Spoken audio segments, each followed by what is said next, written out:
Hello friends, I'm Abby and today I am filming my December wrap-up. In the month of December, I ended up reading 18 books, which I think is pretty incredible considering the fact that December was very stressful for me and it was filled with so much decorating and spending time with Brent. So 18 books this month was really incredible to reach. I'm not going to talk about these books in any specific kind of order. I'm just going to go through and tell you what I read because honestly this video is a little bit past due, so I want to get it wrapped so that I can tell you all about the books that I am excited about reading in the future. So I'm just going to jump right into it. First, I will quickly mention the 6 books that I ended up reading in my Reading Christmassy Books reading vlog, which I will link down below. If you want my full thoughts on these books, please check that video out.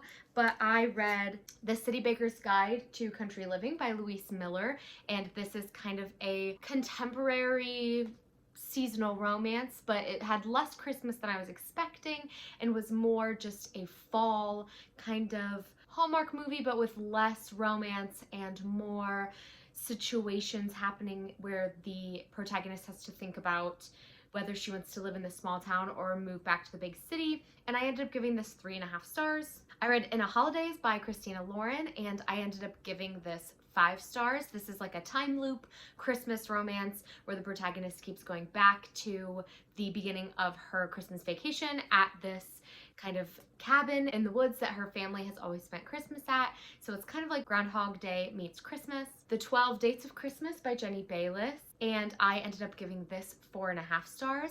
This is a book where the main character, she kind of signs up for this dating service where she'll go on 12 dates leading up to Christmas and meet 12 different men, and she goes on all these dates and has all of these like Christmassy adventures, which I really loved. This book was great, 4.5 stars. I read Green Glass House by Kate Milford, which is a middle grade mystery set at Christmas time over the main character's Christmas break, and this was really cute. I ended up giving this a final rating of 4 stars because it was a little long and a little slower to get through, but overall I thought it was great and I really loved learning about the mystery and also kind of exploring adoption because the main character in this book is adopted and it's frequently talked about throughout the book. Then I read Atomic Love by Jenny Fields, and I ended up giving this like 4.5 stars. I enjoyed this so much more than I thought I was going to. This is a Cold War spy novel where the main character was a female scientist who worked on the Manhattan Project, and she kind of had to keep it a secret, but now she is post-war, trying to move on with her life, and then we get introduced to Charlie, who's an FBI agent who is exploring and looking into the main character's ex-boyfriend, who they believe is a Russian spy. And then the last book, technically the first book I read for that vlog, was The Deal of a Lifetime by Frederick Bachman. This was a very short novella about a man who has to make this choice about kind of how to save himself or save other people around him. It was a really interesting book set at Christmas time, but not very Christmassy. It's kind of hard to rate things like this, but I would give it like 3.5 stars. It was short, so I didn't make connections throughout the novella, but I think the messaging and the storytelling was really interesting, and it had kind of a magical fabulism twist as well. So I really enjoyed it. Next, I'll tell you about the 2 books that I ended up reading in another vlog I posted last month, which was my cozy reading vlog. And in that vlog, I ended up reading The House in the Cerulean Sea by TJ Klune. This ended up being one of my favorite books of the year, one of my top favorite books of all time. This is the story of a man named Linus who is a social worker, and he is given the task to go to magical orphanages and see if those orphanages are being run safely and if the kids are safe at that orphanage. And because he is so removed from his job and doesn't make connections to the kids that he's visiting at these orphanages, he's given this super secret task where he's sent out to this house in the Cerulean Sea to examine the most dangerous magical children. And there is a romance in this that was absolutely lovely. This is an adult book that reads like a middle grade fantasy. It is set in a world exactly like ours, except if magical creatures roamed free and we knew about them and they kind of were being kept segregated. I gave this a full 5 stars. It was fantastic, and it had such a magical element that I thought was unparalleled compared to so many of the other fantasies that I've read recently. This had characters at its center that were the most lovable and relatable characters that I've ever seen.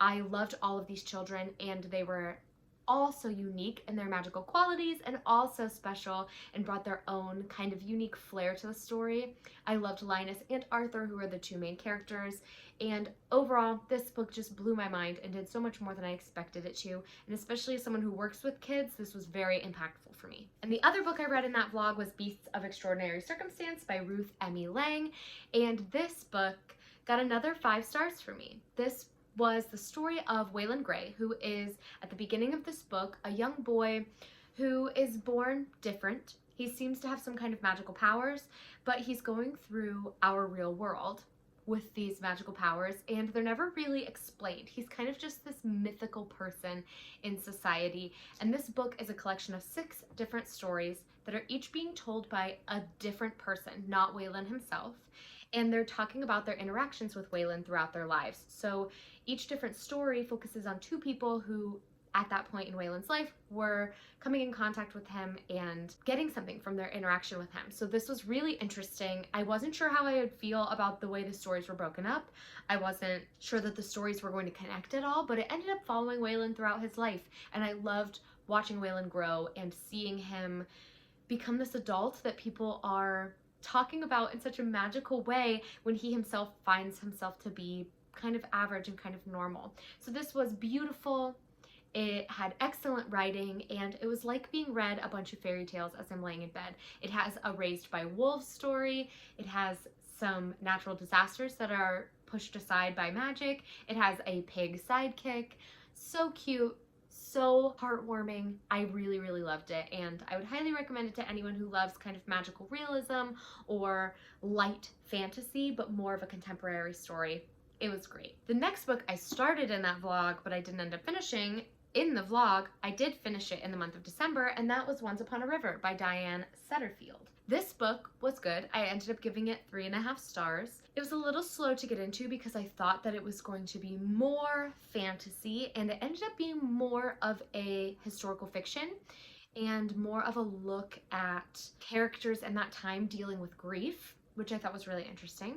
There are some magical elements to this book, but it was essentially not as magical as I thought it was going to be, and so it took me a little bit to get through it. It's also quite long. It's almost 500 pages, which really put me off a little bit, but in the end, I did enjoy it. It's the story of lots of people who live on the River Thames, and it starts at this inn that is known for its storytelling, which I think is very telling in this book. Storytelling plays a huge part, and at the inn, this man comes in with a little girl in his arms, and she is dead.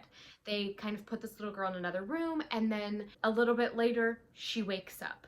Nobody knows how this happened. It's set in a historic time, so they're thinking it might be magic, but there's a female doctor in this time who thinks, you know what, this could be explained by science, and she has a really cool aspect where she's doing some scientific experiments to figure out if she can figure out how this little girl could appear to be dead and then come back to life.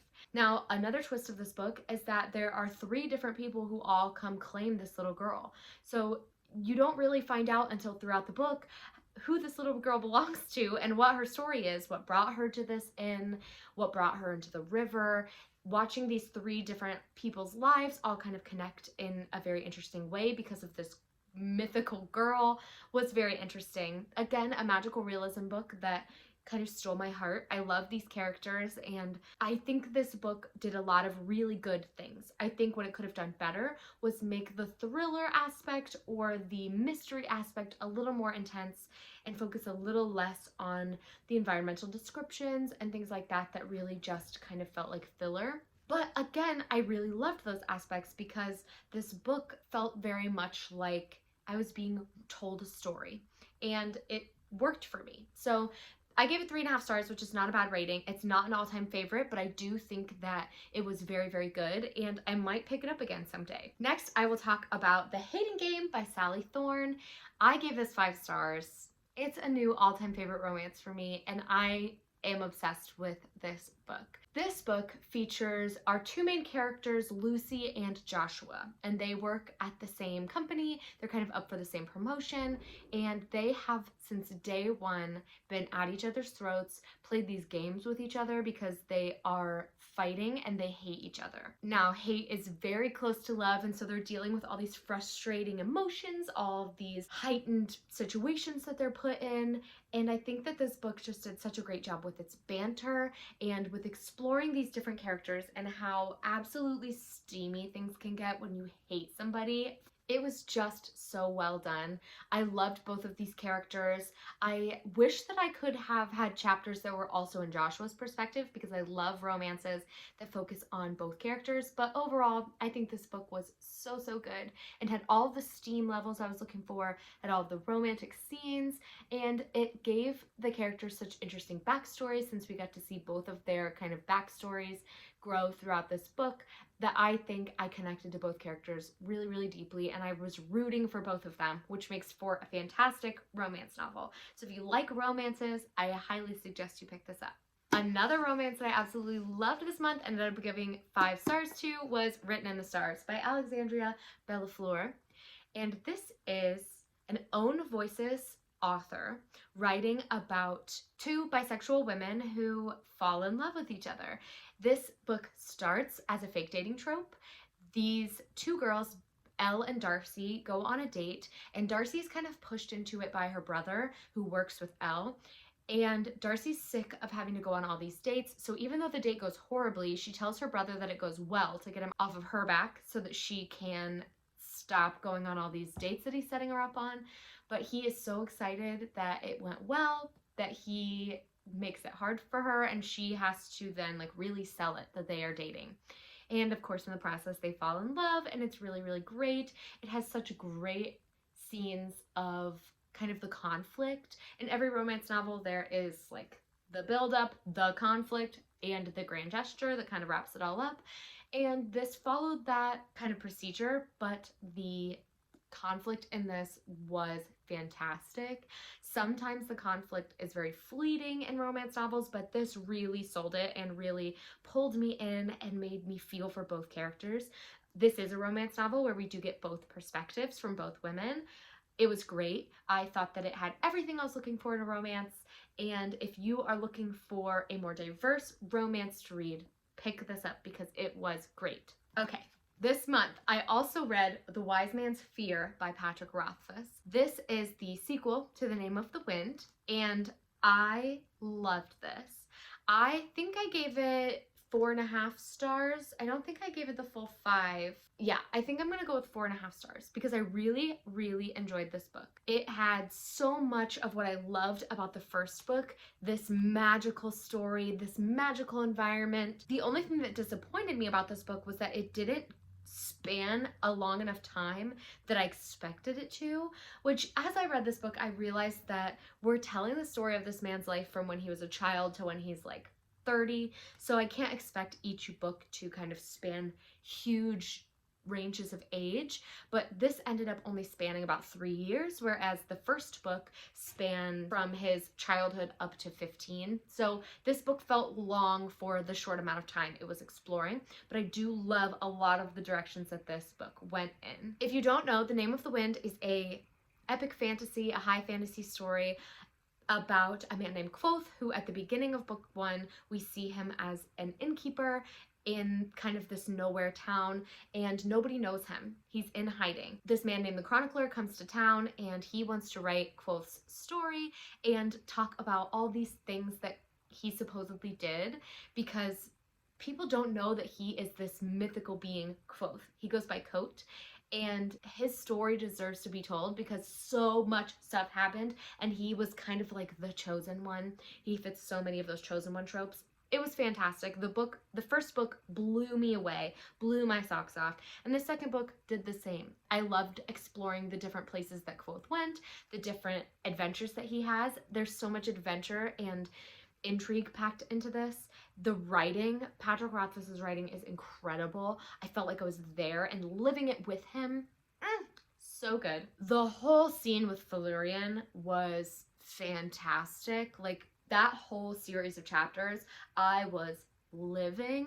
That is exactly what I'm looking for in fantasy novels. This did it for me. I think that this book was fantastic, and I only can hope and pray that Patrick Rothfuss will come out with the third book someday, because I need to know how this book ends. We haven't gotten to everything that happens yet. I need to know. I also read The Bear and the Nightingale by Catherine Arden this month, and this is another fantasy novel. This one focuses on a girl named Vasya, who is born out in Russia, and she's kind of the daughter of this woman who, her side of the family may have magical powers. It's very like loosely talked about, but her mother dies and her father remarries this woman who brings a priest with her and kind of doesn't believe in the old gods that they are experiencing in this wilderness where Vasya and her family live, and her new stepmother is very adamant that they will not be praying to these old gods, they will only be praying to the new gods, and the priest is kind of backing her up on that. And so this is the story of Vasya, who grows up, it's a coming of age story kind of, where she grows up with a stepmother who doesn't believe in what Vasya believes in, and Vasya is left to her own devices to kind of save her village from some awful things that are happening that only the old gods can control and can take care of. This is the first in a trilogy, and I'm very excited to pick up the second book because this was so atmospheric. I gave it 4 stars.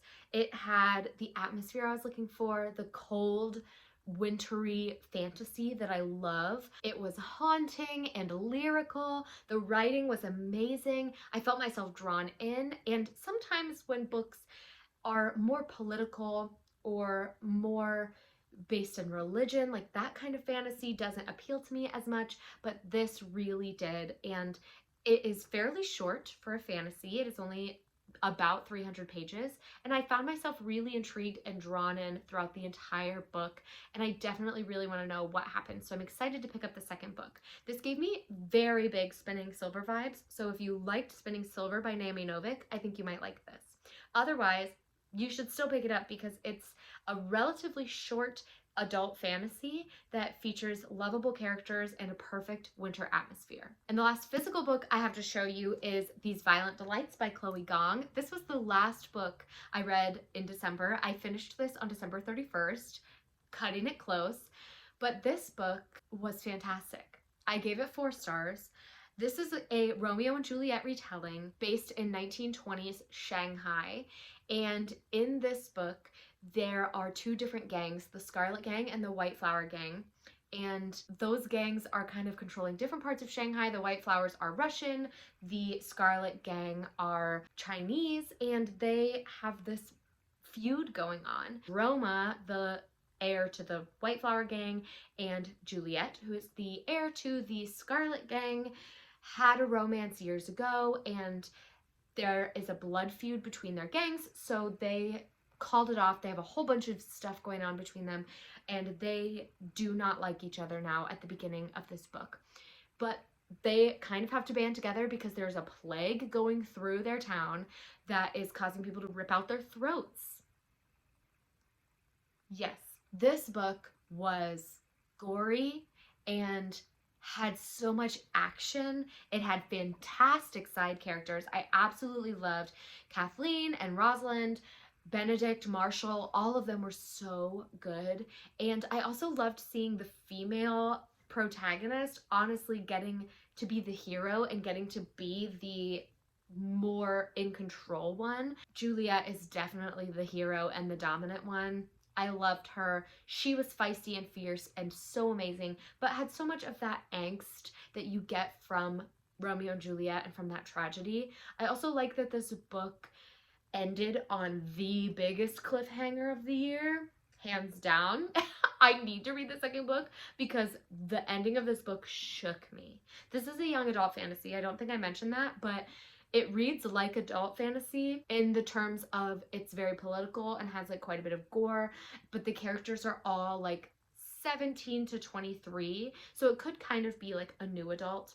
This was fantastic. I'm so eager to pick up the second book because, like I said, I'm still shook about the ending, and these characters will stick with me, so I'm very excited to have them back in my life when the second book comes out. Okay, now I will talk about the ebooks and audiobooks that I read this month. The first one was The Turn of the Key by Ruth Ware, and I gave this 4 stars. This book is about a woman named Rowan who stumbles upon an ad for a live-in nanny at this super smart tech house. They have a fully renovated house where everything is a smart device, and it adds a very creepy element to this thriller where it feels like she's constantly being watched. So she gets to this like nannying position at this house and something is off. There are definitely weird vibes in the house, and I loved that in this book. The atmosphere and the creativity of this manor and the land that it's on was so wonderful, and I thought that that was amazing. This book did not get 5 stars for me because it started out really slow. It took me a long time to get into it, which in a thriller I really want to be like gripped immediately because then that convinces me to keep reading. But I think it really picked up the pace as it went on, and I think Rowan as a character was very relatable. She questioned the things that I as the reader was questioning, which sometimes in thrillers the protagonist will be like, oh, but that's okay, like that's not weird. But I loved that she was like, no, that's sus. I don't like that. So this book, and this is not a spoiler, the premise of it is that you're starting the book reading her letters to her lawyer from prison. So she's in prison at the start of this book, and she is saying, I did not kill that child. So you know from page 1 that a child died in her care, one of the children at this house. And so you're kind of spending the book figuring out who is going to die, what really happened, because Rowan is adamant that she had nothing to do with it. And there are some elements of this book that really stuck with me as some of the creepiest scenes that I could imagine in my head. So creepy. I think this book would be a very interesting movie, especially with the technology aspects. It was great. It followed a very traditional thriller storyline, which I liked, and the ending was very cool in that it left me very confused, but that I liked where it went. I got what happened, but I still was like, what? So I think that this book was great. I think it gets hyped for a reason. I do think it was a little bit slow for my taste, and I wish it was quicker, and if it had been quicker, I might have given it 5 stars, but 4 stars is still great for me. The next ebook I read was Migrations by Charlotte McConaughey, and this is kind of a genre that I don't know how to explain. It's kind of a sci-fi dystopian, kind of a literary fiction. It reads as if it's present day, but it's actually set in the future. Some people might call this a cli-fi or a climate fiction because it does have such an emphasis on climate change and that aspect of the world. But overall, it's more of a literary fiction, in my opinion, because the climate aspect was such a small portion of the book. But this book is all about this woman who, at the beginning of the book, she wants to track the last Arctic terns. So the birds' Arctic terns. She wants to follow their last migration to Antarctica, and she doesn't really have the means to do this, but she knows how to track them. She is obsessed with birds, and she is passionate about following their last migration because she thinks that if she can, and if she can find where these birds are, that there's hope for the future, because right now the earth is dying and so many animals are extinct. So she is trying to kind of find hope in these birds. She manages to talk her way onto a fishing vessel, and that kind of starts the story where they are all this team of people who all are trying to kind of make it on their own. There are so many like secrets that are being hidden on the ship. Everyone kind of has their own story, and you learn about them and love them as you go. And of course, Franny, our main character, was unlikable at so many times, but I found myself rooting for her because it hurt so deeply to see what she had gone through. The aspects of this book that I really loved were learning about Franny's backstory and seeing kind of where she came from. As you go through, finding out all these interesting things about her, where she seems kind of boring at the beginning. She seems like a boring researcher, but you find out as you go that not everything is as it seems, and she is not being 100% truthful. It's a very interesting mystery. There's romance. There are the most heartbreaking moments I've seen. Things took twists that I didn't expect. it was just really, really impactful and very good. And I think by the end of this book, the climate change is not exclusively spoken about at length, but seeing the people in the book deal with the world that has changed to be what it is in this book was very impactful and moving for me, looking at what we can do now so that the things that are happening in that book never have to happen. Very fascinating, very fast to read. It was short, and the turns it took kept me coming back for more. I highly recommend it. It was very informative, and like I said, I felt connected to all the characters, and that made reading the book such a marvelous experience, and I ended up giving it 4 stars. Again, recommend it to everyone. The next ebook I read was The Smell of Other People's Houses by Bonnie Sue Hitchcock. I absolutely love this cover. Excuse me, hold on a second. We're obsessed with this cover. We are. This book is about a lot of different characters. It's a young adult kind of historical fiction that takes place, I believe, in the 60s, and it takes place in this really small town in Alaska, and it follows these different kids and their families as they go on different areas. So we have one who is pregnant and is sent away to live with nuns. We have one girl who wants to be a dancer but goes on this fishing boat with her dad instead of going to auditions.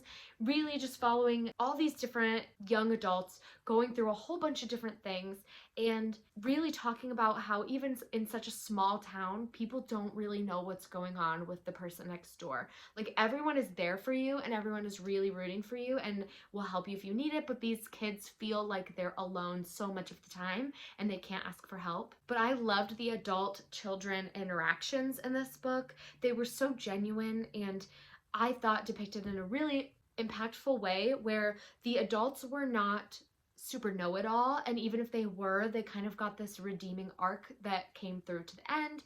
And I loved every single one of these characters. They all had something extremely different going on, but they were interconnected in such a beautiful way, and storytelling like that is amazing. When you can give me all of these different characters and connect them all in a way that I didn't see coming, I just loved it. And I was worried that I wouldn't connect to all these characters because there's so many different characters and the book is relatively short.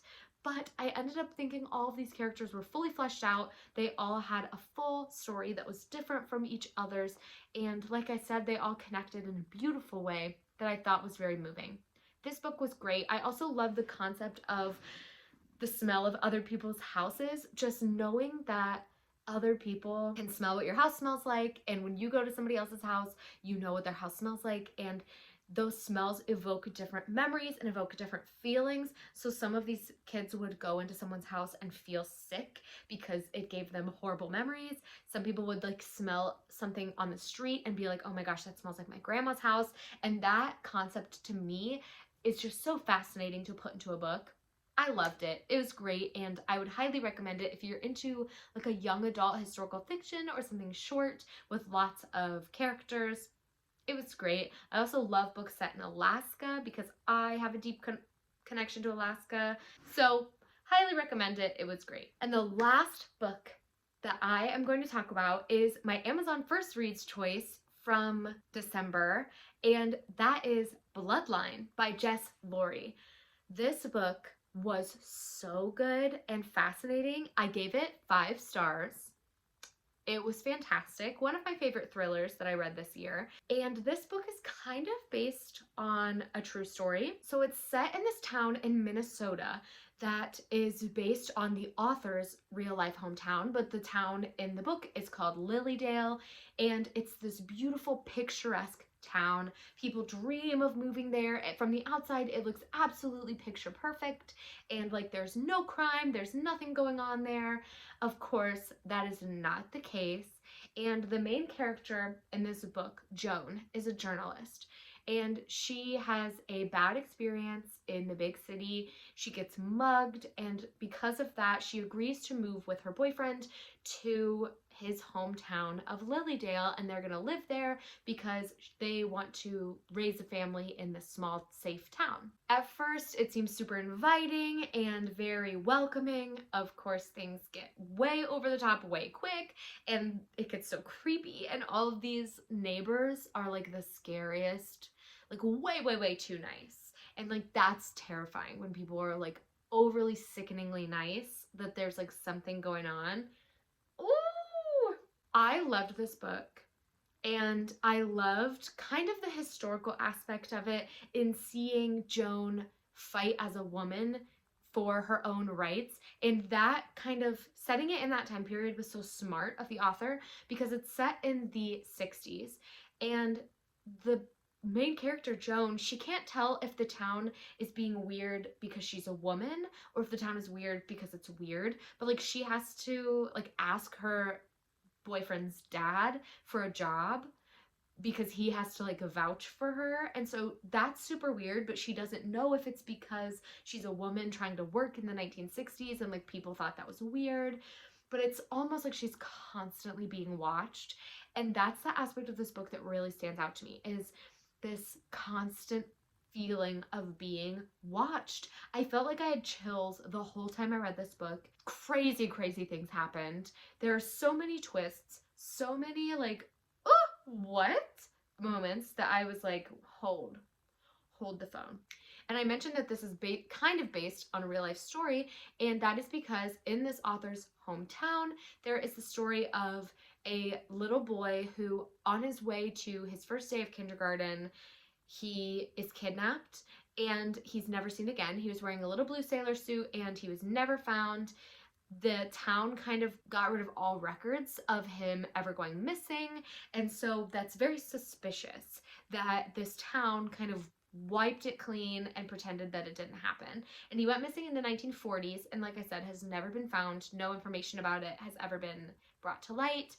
And so this book is kind of about what might have happened to this boy and what the town could be hiding it for, like why the town would hide it. Overall, it was great. It was very creepy, very spooky, took turns I didn't expect, and in the end, I didn't want to put it down. I just wanted to fly through it. So I highly recommend that. I think it comes out in January. Like I said, I got it from Amazon First Reads, so I think it comes out in January. Please check it out because it's fantastic, and like I said, one of my favorite thrillers of the year. That is going to be all for me today, friends. Thank you so much for watching and for keeping track of what I'm reading in December, because it was quite a reading month and quite a busy month. So thank you for being patient while I finished up my year and as I get started on my next few videos. Thank you so much for watching. Please like, comment, subscribe, share this video with anyone who you think would enjoy it, and I will see you next time. Bye, friends.